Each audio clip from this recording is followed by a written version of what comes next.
have a free government, you're gonna have to have a form of the government, because a free government requires a lot of people participate in the government. The governed have to participate in the government.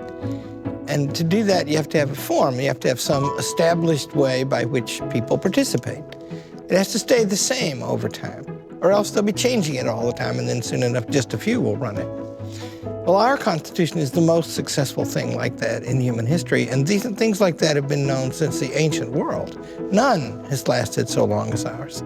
The Constitution is authoritative, or it's supposed to be, and so why would the Declaration of Independence matter? My own belief is that you would never give a full account of the United States of America without a rich understanding of those two things and the relationship between them, one of them being the formal cause of the United States of America, and one of them being the final cause.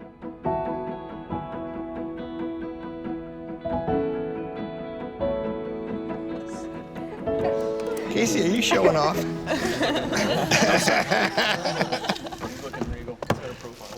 Oh boy. Morning. Good morning. Okay, so what's a country? A country has borders? That's the latest news, isn't it?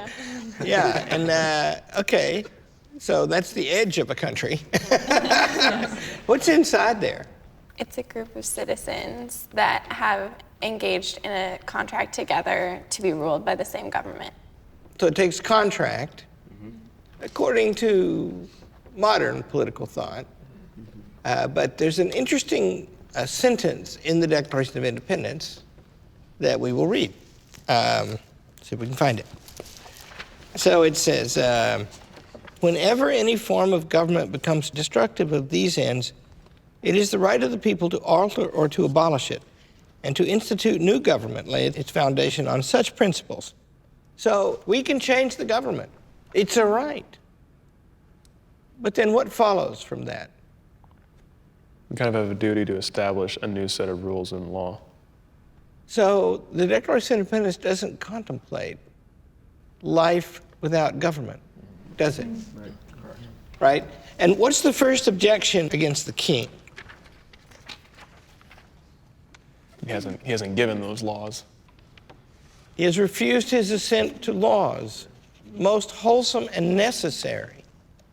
So that's like something classical, isn't it? Because in the classical world,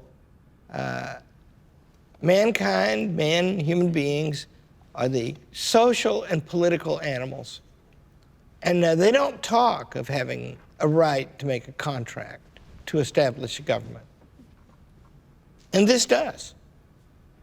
And yet, on the other hand, this other thing in here that we need, made to live under law.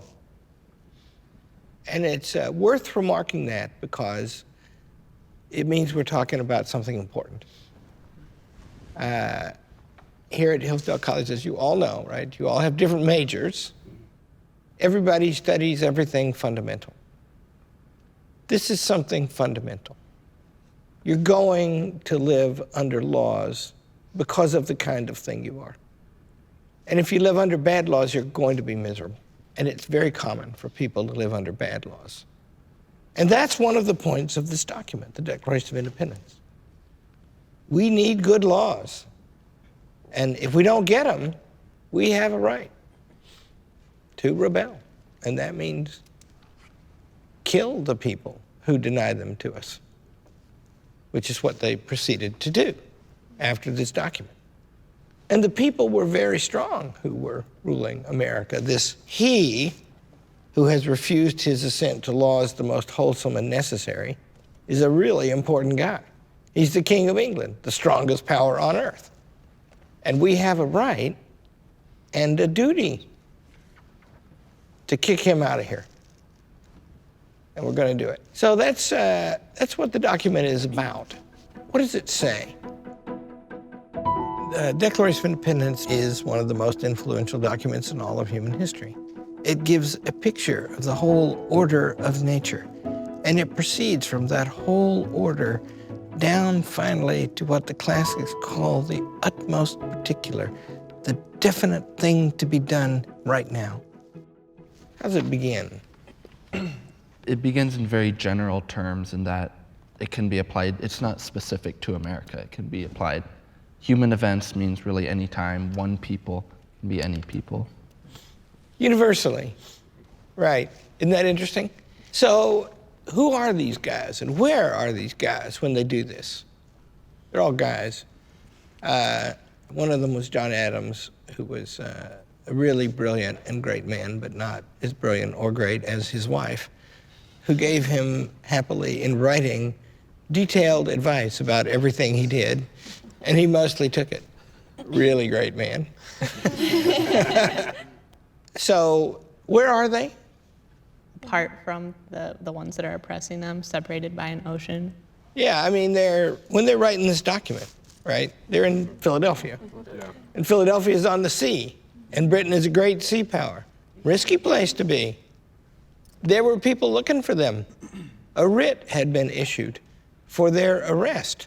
And if they had been found by the army, not a police force, they were not going to be dragged up in front of local courts independent from the king. They were going to be taken back to England, ripped from their families months away, right, to be tried in front of strangers, which is what was going on, which is one of the complaints in the middle.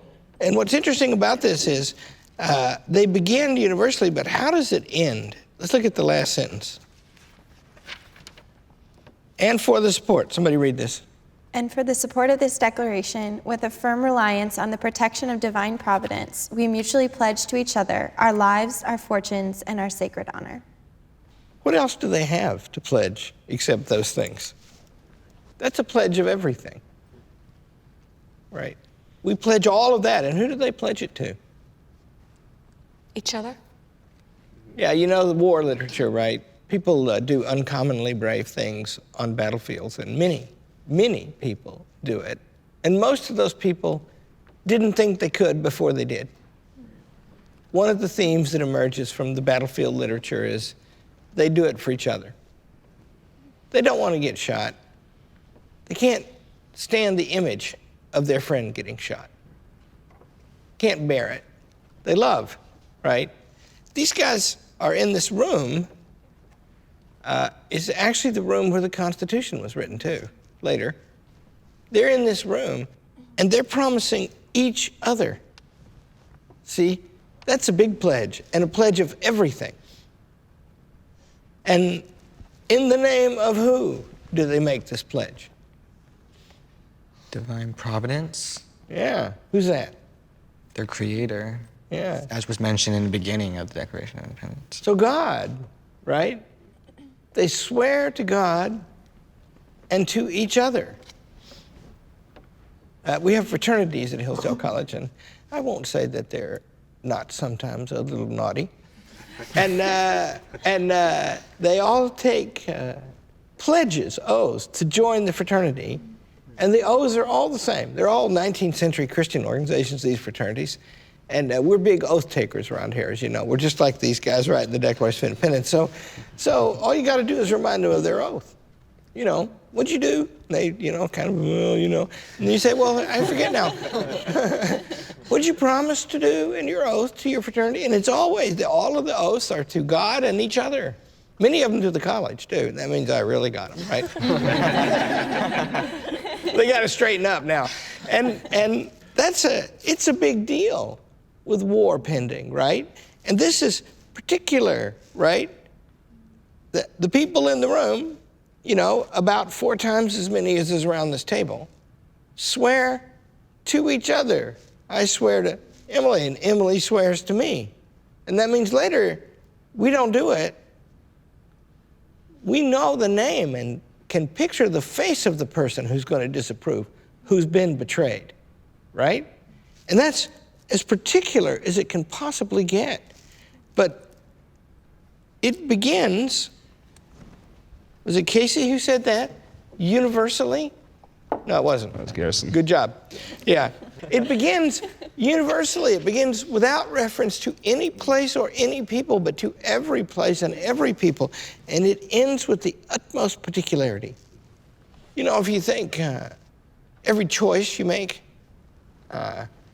You've always got some sense of right when you make a choice. This document moves from this ultimate sense of right that we all carry down to the particular circumstances in which they are going to act right now. And the whole document is a connected chain from the general to the particular. And it's exactly the process every one of us goes through every time we make a hard choice. Isn't that interesting? Yeah. And what are they doing except making a really hard choice? What's in the middle that connects the very beginning, the universal part, with this final conclusion that they make is the list of particulars. And so what kinds of things are those? Imposing taxes on us without consent. Quartering troops in people's homes. Dissolving representative houses repeatedly. Think of those. All three of those are the same thing. All three of those are failing to represent. They put their troops up in our houses, which means they're taking our houses. When where are we going to live, right? And they disband the legislature. And we're going to talk about these more when we get to the Constitution, but I mention them here now because there's actually an outline of the Constitution of the United States in the middle of the Declaration of Independence. It's an amazing thing. And the chief elements of the Constitution are listed here in the negative sense that the king violated them.